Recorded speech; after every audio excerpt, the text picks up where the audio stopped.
मी आजोबांसोबत बसलो होतो. त्यांनी मला विचारलं, "बेटा, जर आजसुद्धा तू पैसे कमावतो आहेस, पण वाढवू शकत नाहीस, तर काय तुला असं वाटतं की तू तुझं आयुष्य बदलू शकशील?" मी थोडा वेळ शांत होतो. कारण खरंच मी पैसे कमवत होतो, पण महिन्याच्या शेवटी परत तोच शून्य बॅलन्स राहायचा बँक खात्यामध्ये. आजोबा बोलले, "बेटा, सत्य कडू असते. पण ऐक, पैसा कमवल्याने कोणीही श्रीमंत होत नाही. पैसा वाढवल्याने श्रीमंत होतात." मी विचारलं, "आजोबा, पैसा वाढवायचा म्हणजे नेमकं काय?" आजोबा बोलले, "अरे, अधिकतर लोक आपलं आयुष्य विकतात. ते काम करतात, पैसा येतो आणि मग संपून जातो. पण काही लोक सिस्टीम बनवतात, जिथे त्यांचा पैसा त्यांच्यासाठी काम करतो आणि हाच फरक सामान्य माणूस आणि श्रीमंत माणसामध्ये असतो." आजोबांची गोष्ट माझ्या डोक्यात घर करून गेली. कारण पहिल्यांदा मला असं वाटलं की बहुतेक प्रॉब्लेम माझ्या कमाईमध्ये नाही, माझ्या विचारांमध्ये आहे. आजोबा बोलले, "एकदा विचार कर, जर आज तुझी कमाई बंद झाली, तर किती दिवस सर्व्हाइव्ह करू शकशील?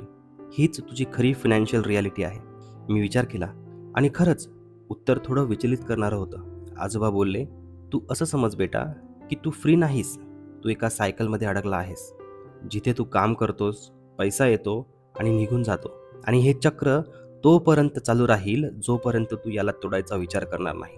आजोबा नेहमी सांगायचे, "वेळ कोणासाठीही थांबत नाही. तो नेहमी बघत असतो की तू तुझ्या पैशासोबत काय करतोय आणि त्याच हिशोबाने तुझं भविष्य बनतंय, घडतंय." मी आता एकदम मन लावून ऐकत होतो, कारण मला वाटत होतं की त्यांचे शब्द मनाला भिडताय.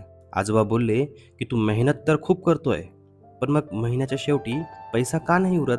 कारण तुला पैसा कमावणं माहिती आहे, पण पैशाने पैसा वाढवणं माहिती नाही.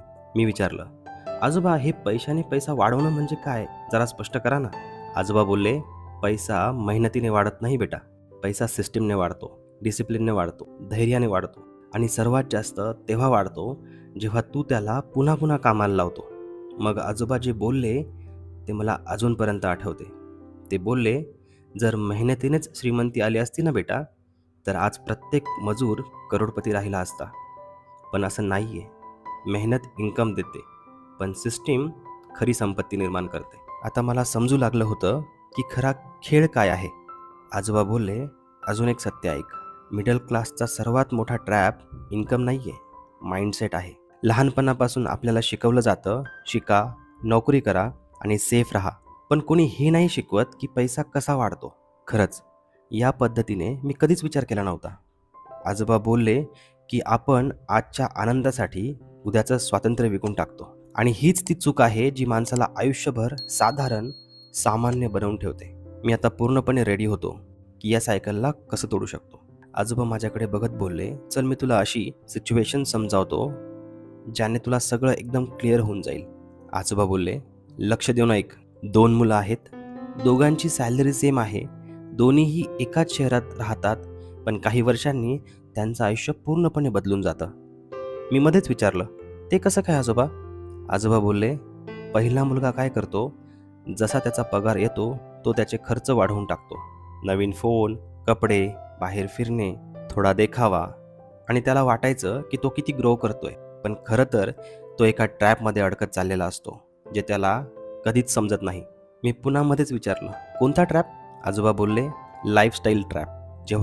जेवढा इन्कम वाढतो, तेवढाच खर्चही वाढतो आणि हळूहळू माणूस EMI आणि प्रेशरमध्ये अडकून जातो.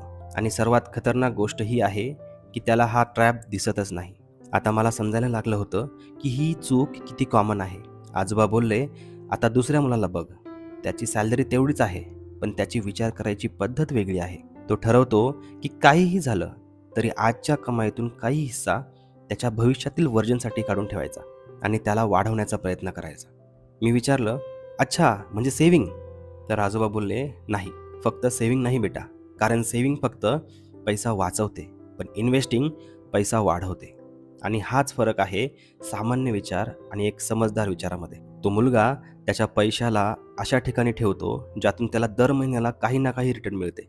सुरुवातीला त्याला ते खूप छोटं वाटलं, पण नंतर ते हळूहळू मोठं होत गेलं." आजोबा बोलले, "पहिल्या वर्षी काही खास नाही झाले, दुसऱ्या वर्षीही नाही, तिसऱ्या वर्षी पण ग्रोथ स्लोच राहिली. आणि हाच तो पॉईंट असतो जिथे बहुतेक लोक हार मानतात. कारण त्यांना असं वाटतं की याने काहीच होत नाहीये. पण खरा खेळ इथूनच सुरू होतो. आजोबा बोलले, बेटा पैसा एक बीसारखा असतो. जर तू त्याला जमिनीत लावशील तर तो लगेच झाड नाही होणार. आधी मुळं मजबूत होतील, मग हळूहळू वाढेल आणि एक वेळ अशी येईल तोच बी एक मोठा वृक्ष होईल आणि पिढ्यानपिढ्या सावली आणि फळं देत राहील. मी आता पूर्णपणे समजायला लागलो होतो की पैसा हळूहळूच वाढतो, याला वेळ लागतो. आजोबा बोलले, त्या दुसऱ्या मुलाच्या पैशांनी 5 वर्षांनी पैसा बनवायला सुरुवात केली. 10 वर्षांनी त्याचा पैसा त्याच्या पगारा इतका पैसा कमवायला लागला. एक दिवस असा आला की त्याला काम करायची गरजच उरली नव्हती. तो काम करत होता कारण त्याला काम करायची इच्छा होती. हाच फरक आहे लाचारी आणि स्वातंत्र्यामध्ये. आजोबा बोलले, आता समज पैसा काम कसा करतो. तू पैशासाठी काम करतो, पण एक स्टेज अशी येते जेव्हा पैसा तुझ्यासाठी काम करायला लागतो आणि तोच खरा टर्निंग पॉईंट असतो. आजोबा बोलले, इथे अजून एक गोष्ट समज. माणसाचे डोके लगेच रिझल्ट शोधते. त्याला वाट पाहणे आवडत नाही आणि याच कारणाने तो या गेममध्ये फेल होतो. इन्व्हेस्टिंग स्लो आहे, बोरिंग आहे, पण पॉवरफुल आहे आणि खर्च फास्ट आहे, दिसणारा आहे, पण खतरनाक आहे. मला साफ साफ दिसत होतं की खरा फरक हा कुठे बनतोय. आजोबा बोलले, जर तू तुझ्या विचारांना कंट्रोल करू शकला तर तू तुझ्या पैशाला कंट्रोल करू शकशील आणि ज्या दिवशी तू तुझ्या पैशाला कंट्रोल करायला लागशील त्या दिवसापासून तू तुझ्या जीवनाला कंट्रोल करायला लागशील.